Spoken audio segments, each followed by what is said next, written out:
Hi, good evening, everyone. I was asked to give some explanation to the Rabbeinu Bar Tanura in the end of the Mishna Hay of Perek Zayin, and just to review what this Mishnah is talking about, and then I'll read the Bar Tanura. But Lamais, I was going to talk about a lot of these specific words, definitions in a shir later this week. But I'm just let me writing down. But I'll give it an overview right now. This Mishnah tells us that the Gid Anosha, which is cooked in another pot, in a pot with other kosher piece of meat, if you recognize the Gid Anosha, you pull it out, and now it was cooked together, so there was treif cooked in this pot. If there's 60 times the volume in the pot against the amount of the Gid Anosha that was put in, could be a piece like this, could be a piece like this, but if the pot had 60 times the volume of that which was treif in there, of the actual treif piece, you can take out the treif if you recognize where it is, and then the rest you measure 60 times, and that's called batul b'shishim. The main makiron, if you can't recognize it, says the Mishnah, dimlav kulan asurin. Even if you can't recognize the treif Gid Anosha in there, it's mixed in, then any piece of meat that you're going to eat later on may be the Gid Anosha itself, and that would be totally asur. There's no bittul, because as we're going to learn later in the week, it's beria b'fnei atzma is considered its own individual, unique piece of meat, gid, and it has no laws of bittul, and we'll explain more of that, why the laws of bittul don't apply for that as well. Says the Mishnah, varotev b'nosin tam. But now, if you're able to take out the Gid Anosha, like I said before, the rotev, even if you have, I think the rotev nosim tam is,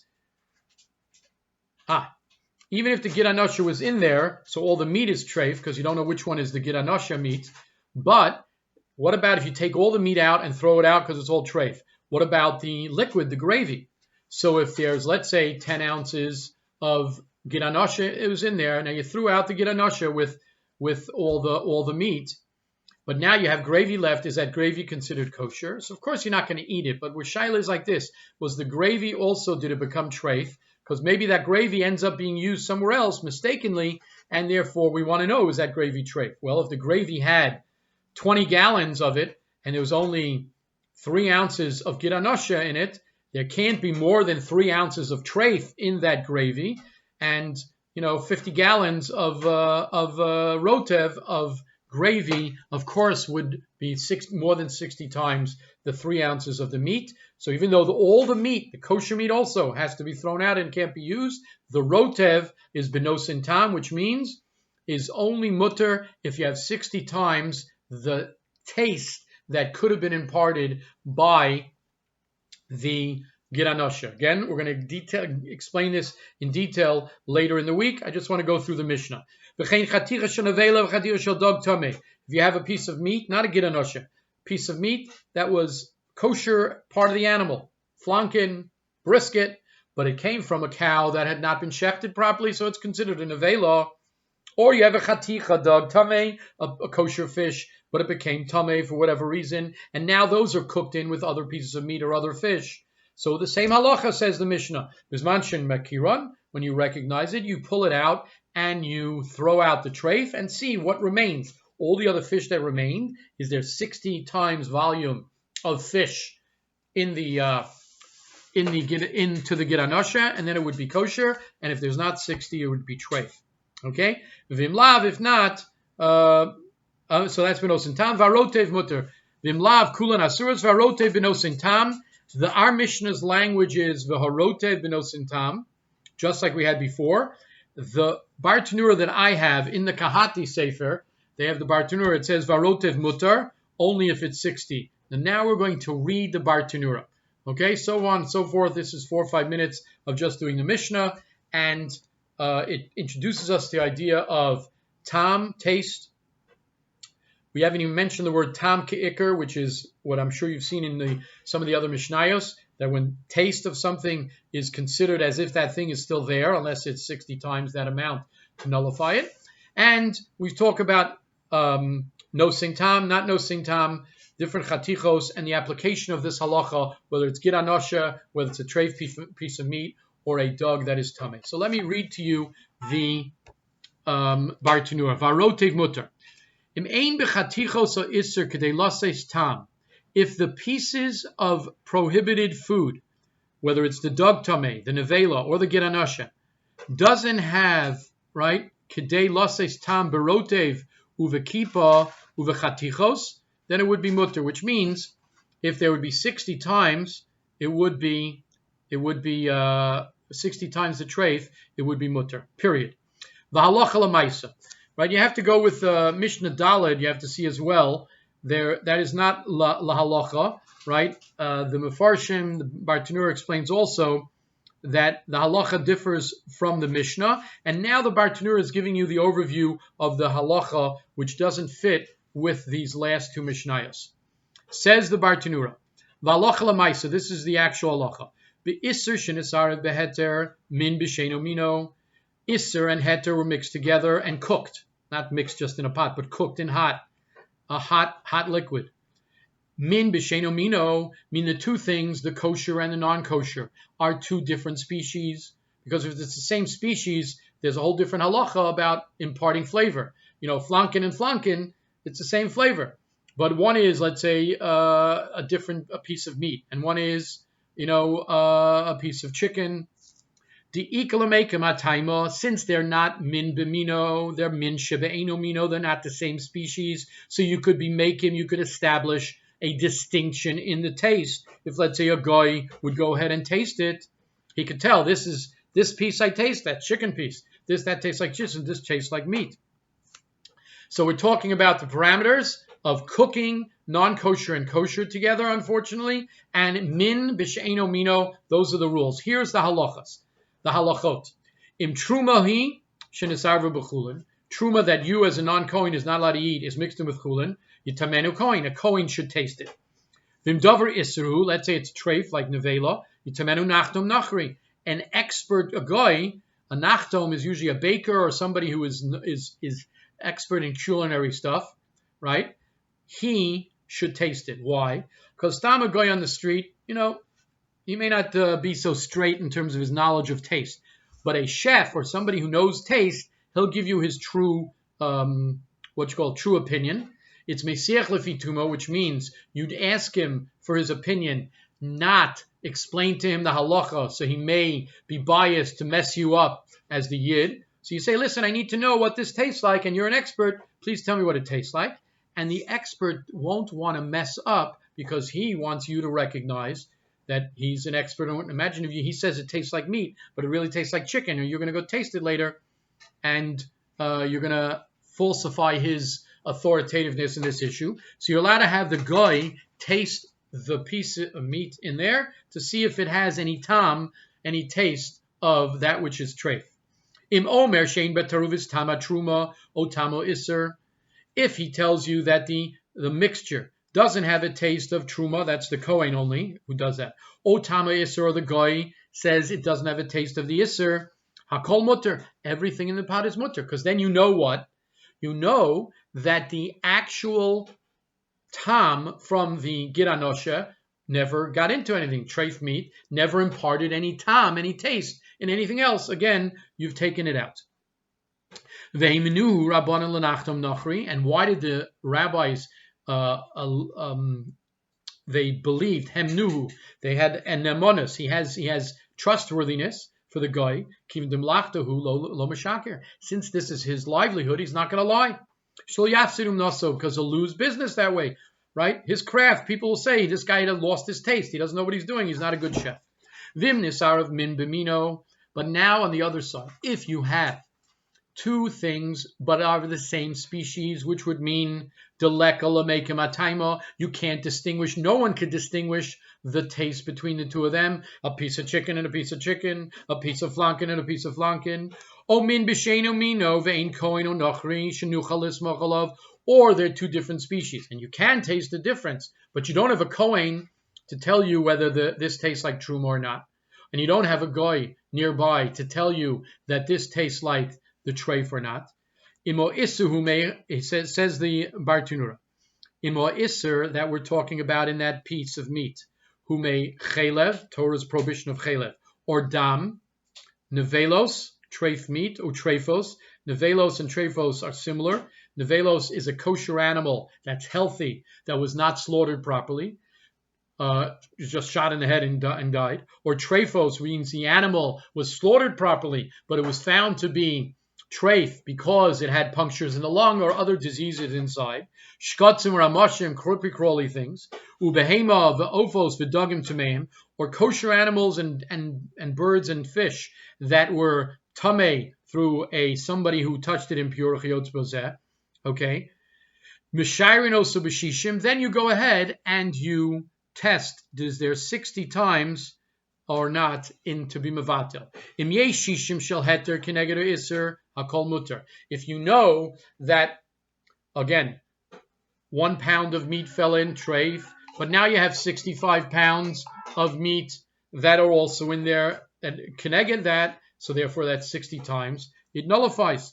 Im yesh shishim shel heter keneged iser hakol muter. Vim lava kol aser. If you can't figure that out, or you know that it's less, then it is aser.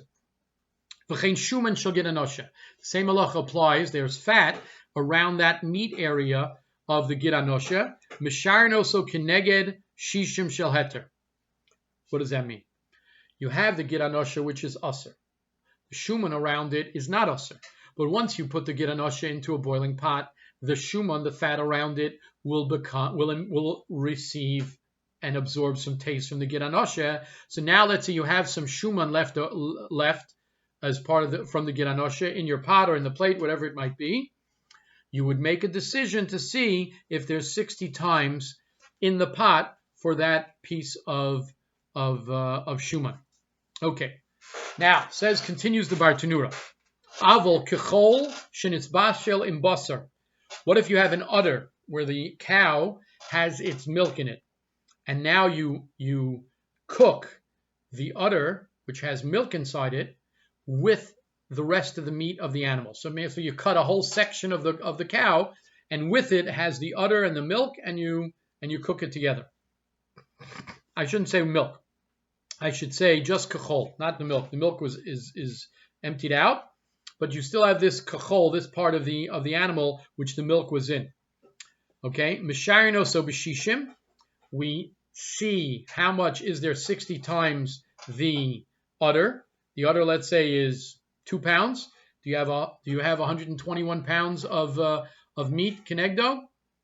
Ukechol min aminyan, and you could use the kechol as counting towards the minion of that 120, 121. I'll explain that another day. Because the isser of the kechol is only rabbinic, and we'll talk in detail about that later on in the week. What about an egg? Now you have an egg that has inside an efroach, which means it's aser, it's a fertilized egg. That's how we check for blood spots. But let's say you know that it's a fertilized egg. And you cook it in a pot with other beitzim that have been checked already and are not, and are beheter, are permissible. What is the halacha there? You need 61 kosher eggs to be cooked in the pot, at least keneged the one whole egg. Why would anyone guess? Why?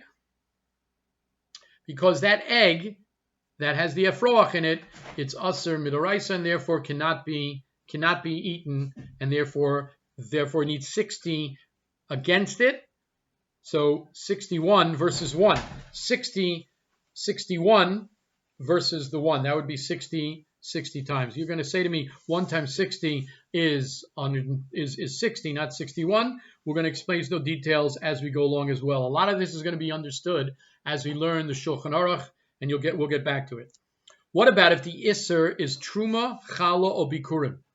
Truma, which is Aser Midoraisa for a non is Kohen. Chala and Bikurim also. Time of the Beis Hamikdash and in Eretz Yisrael. Imhu min b'mino or min b'sheino mino.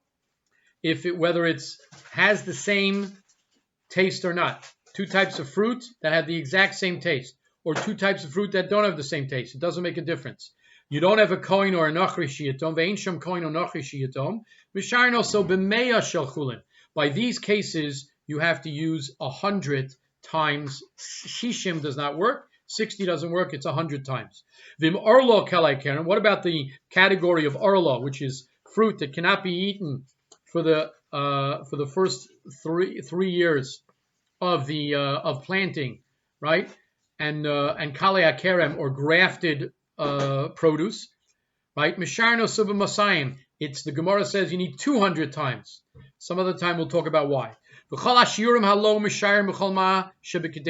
And the general rule is, how do you measure this 60 or 100 or 200? You use everything that's in the kedera, everything that's in the pot. Berotev, the gravy. Chatichos, the pieces. Tavlin, you have spices. Uvekipa. Kipa is like the residue that's on the bottom of the pot as well. Okay, Vuadak says the Bartanura. What is kipa? Vuadak dak shebeshule hakadera. Let's say you had some schmutz that was there from the previous cooking. You cooked something kosher in there, and now you have a little bit of residue left in the pot. You can include that in the amount of volume of counting 60 against the treif. Ukmoshu balafenenu misharlein. As it comes in before us, you estimate. V'lo misharin b'may debola kedera min haheter.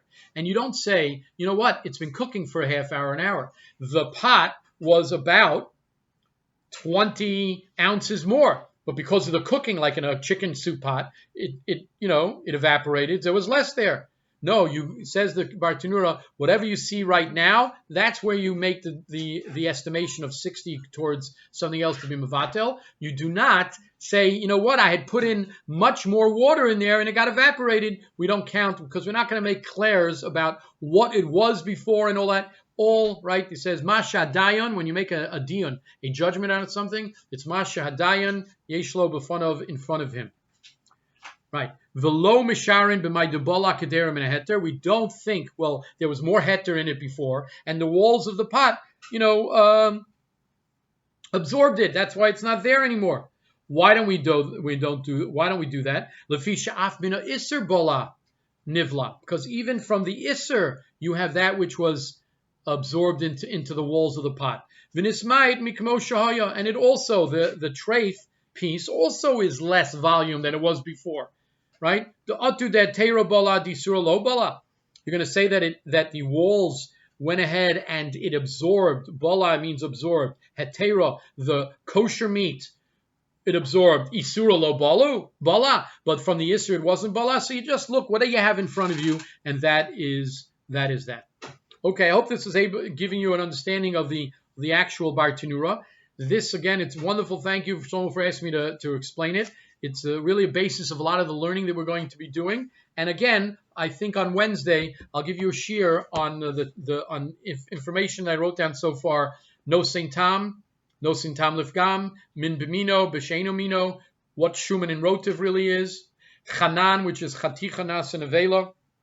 Well, because the word Chanan, which is the Rashi Tevos, the abbreviation for the word Chaticha Nasis Nevela, and also Davar Loy Liskabed, and the concepts of Bittel. All right, I look forward to speaking with you later in the week. If anybody has questions of what I just said, or about anything that you were learning, please let me know. Thank you and have a great night.